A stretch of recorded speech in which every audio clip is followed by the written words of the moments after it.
ಸಿದ್ಧಾರ್ಥ್ ಅವರೇ, ಇದು ಎಲ್ಲ ತಂದೆ ತಾಯಿ ಮಕ್ಕಳ ಮಧ್ಯದಲ್ಲೂ ಬರುವಂತಹ ಆ ಪೀರಿಯಡ್ ಅಂತ ಅನಿಸುತ್ತೆ. ಒಂದು ರೆಬಲ್ ನೇಚರ್ ಇರುತ್ತೆ ಮಕ್ಕಳಲ್ಲಿ. ತಂದೆ ತಾಯಿ ಏನು ಹೇಳಿದ್ರೂ ಇಷ್ಟ ಆಗೋದಿಲ್ಲ, ತಂದೆ ತಾಯಿ ಊಟ ಮಾಡು ಅಂದರೆ ಇಷ್ಟ ಆಗಲ್ಲ, ಓದು ಅಂದರೆ ಇಷ್ಟ ಆಗಲ್ಲ. ಆ ಏಜು ಆಮೇಲೆ ಬಯೋಲಾಜಿಕಲ್ ಚೇಂಜಸ್ಸು ಕೂಡ ಅದಕ್ಕೆ ಕಾರಣ ಅಂತ ಅನಿಸುತ್ತೆ. ಬಟ್ ಅದನ್ನು ತಂದೆ ತಾಯಿ ಮತ್ತು ಮಗು ಯಾವ ರೀತಿ ಬ್ಯಾಲೆನ್ಸ್ ಮಾಡಬೇಕು, ಎಮೋಷ್ನಲ್ ಪರ್ಸೆಪ್ಷನಿಂದ ಮಾತಾಡೋದಾದ್ರೆ? ಇಲ್ಲಿ ತಂದೆ ತಾಯಿ ಅವ್ರ ಮೆಚೂರಿಟಿ ತೋರಿಸ್ಬೇಕಾಗತ್ತೆ. ಮಕ್ಕಳು ಮಕ್ಕಳೇ ಹೆಂಗೆ ತಂದೆ ತಾಯಿ, ವೆನ್ ಐ ಸೇ ತಂದೆ ತಾಯಿ ಮೆಚೂರಿಟಿ ತೋರಿಸ್ಬೇಕು ಅಂದರೆ, ತಂದೆ ತಾಯಿಗೆ ಏನು ಗೊತ್ತಿರಬೇಕು ಅಂದರೆ, ಎಲ್ಲ ಮಕ್ಕಳು they go through 3 phases of life. First ಫೇಸ್ನಲ್ಲಿ ಮಕ್ಕಳು ಏನು ಅನ್ಕೋತಾರೆ, ತಂದೆ ತಾಯಿ ಹೇಳಿದೆಲ್ಲ ಕರೆಕ್ಟು ಅಂತ ಅನ್ಕೋತಾರೆ. ಇವಾಗ ನಾನು ಬರೀ ಒಂದು ಎಕ್ಸಾಂಪಲ್ ತೊಗೊಳ್ಳೋಣ, ತಾಯಿ ಅಂತ ತೊಗೊಳ್ಳೋಣ. ಓಕೆ, ಸೊ ತಾಯಿ ಏನೇ ಹೇಳಿದ್ರು ಕರೆಕ್ಟ್ ಅಂತ ಅನ್ಕೋತಾರೆ. ಇದು ಯಾವಾಗ ಆಗುತ್ತೆ, ಅವ್ರು ತುಂಬ ಚಿಕ್ಕವ್ರು ಇರುವಾಗ ಆಗುತ್ತೆ. ಯಾಕಂದರೆ ತಾಯಿ ಹೇಳಿದ್ರು ಅದನ್ನು ಮುಟ್ಬೇಡ, ಮುಟ್ಟಿದ್ರೆ ಅದು ಬಿಸಿ ಇರುತ್ತೆ, ನಿಂಗೆ ನೋವಾಗುತ್ತೆ ಅಂತ. ಆದರೂ ಮುಟ್ಟಿದ್ರು ಬಿಸಿ ಇತ್ತು, ಆವಾಗ ಗೊತ್ತಾಯಿತು ಹೌದು ತಾಯಿ ಹೇಳಿದ್ರೆ ಕೇಳಬೇಕು ಅಂತ. ತಾಯಿ ಹೇಳಿದ್ರು ಸಾಯಂಕಾಲ ಗೆಸ್ಟ್ ಬರ್ತಾ ಇದ್ದಾರೆ ಮನೆಗೆ, ರೂಮ್ ಕ್ಲೀನ್ ಮಾಡು ಅಂತ. ಸಾಯಂಕಾಲ ಗೆಸ್ಟ್ ಬಂದರು. ಸೊ ಅವ್ರು ತುಂಬ ಚಿಕ್ಕವ್ರು ಇರುವಾಗ the phase which they go through is parent is always right.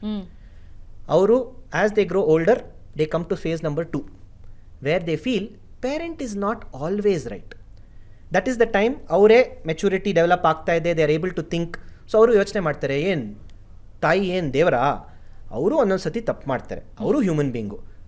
Certain times ಕೇಳಬೇಕು, ಸರ್ಟನ್ ಟೈಮ್ಸ್ ಅವ್ರ ಮಾತು ಕೇಳಲೇಬಾರ್ದು ಅಂತ. ಇದು ಫೇಸ್ 2. ಓಕೆ, ಅವ್ರು ಇನ್ನೂ ಸ್ವಲ್ಪ ದೊಡ್ಡವರಾದಾಗ they come into phase 3. Phase 3 ಏನಾಗುತ್ತೆ, parent is always wrong, especially teenage. 10ನೇ ಕ್ಲಾಸ್, ನಿಮ್ಮ ಮಕ್ಕಳು 10ನೇ ಕ್ಲಾಸ್ನಲ್ಲಿ ಇದ್ದರೆ 100% ಅವ್ರು ಈ ಫೇಸ್ನಲ್ಲೇ ಇರ್ತಾರೆ. ಓಕೆ, ಕಾಲೇಜ್ನಲ್ಲೂ ಈ ಫೇಸ್ನಲ್ಲೇ ಇರ್ತಾರೆ. They feel parent is always wrong. ಅವರು ಬೇರೆ ಜನ್ರೇಷನ್ನು, ನಮ್ಮ ಜನ್ರೇಷನ್ ಅರ್ಥ ಮಾಡ್ಕೊಳಕ್ಕಾಗಲ್ಲ ಅವ್ರಿಗೆ. ಯಾವಾಗ ನೋಡಿದ್ರು ಫ್ರೆಂಡ್ಸ್ ಜೊತೆ ಇರಬೇಡ, ಮೊಬೈಲ್ ಮುಟ್ಬೇಡ ಅಂತ ಹೇಳ್ತಾ ಇರ್ತಾರೆ ಅಂತ. ಎಸ್ಪೆಷಲಿ ಈ ಫೇಸ್ನಲ್ಲಿ ಪೇರೆಂಟ್ಸ್ ತಡ್ಕೊಳಕ್ಕಾಗಲ್ಲ. ನನ್ನ ಮಗ ಇಲ್ಲಿ ತನಕ ಚೆನ್ನಾಗಿದ್ದ, ಇವಾಗ ಏನಕ್ಕೆ ಹಿಂಗೆ ಆಗ್ತಾನೆ, ಫ್ರೆಂಡ್ಸ್ ಇನ್ಫ್ಲೂಯೆನ್ಸು, ಬ್ಯಾಡ್ ಫ್ರೆಂಡ್ಸು, ನೀನು ಫ್ರೆಂಡ್ಸಿನ ಕಟ್ ಮಾಡು ಅಂತೆಲ್ಲ ಮಾತಾಡ್ತಾರೆ. ಆದರೆ parents should understand this is also a passing phase. All children after they go through phase 3, everyone will come to phase 4. Phase 4 ಏನು, where the children understand that parents intention was always right.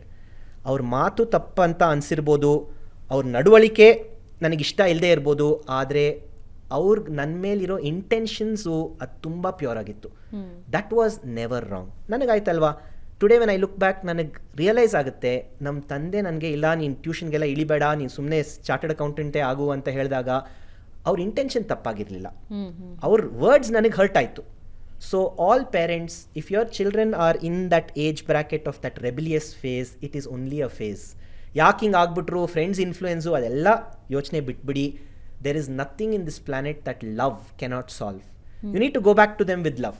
ಅವ್ರು ಒಂದೊಂದ್ಸತಿ ಮಾತಾಡಿದಾಗ ಮಕ್ಕಳು parents ಅನ್ಕೋತಾರೆ, ಏನು ನಿಮ್ಮ ಅಪ್ಪನಿಗೆ ಹಂಗೆ ಮಾತಾಡ್ತೀಯಾ ಅಂತ. ಅದು ಅವ್ರ ಇಗ್ನೋರೆನ್ಸಿಂದ ಮಾತಾಡ್ತಾ ಇದ್ದಾರೆ. ಅದಕ್ಕೆ ಸರಿ ನೀನು ನನ್ನನ್ನು ಮಾತಾಡಿಸಲ್ವಾ, ನಾನು ನಿನ್ನನ್ನು ಮಾತಾಡ್ಸಲ್ಲ ಅಂತ ಕೂತ್ರೆ parents are the ones who have to show maturity at this face.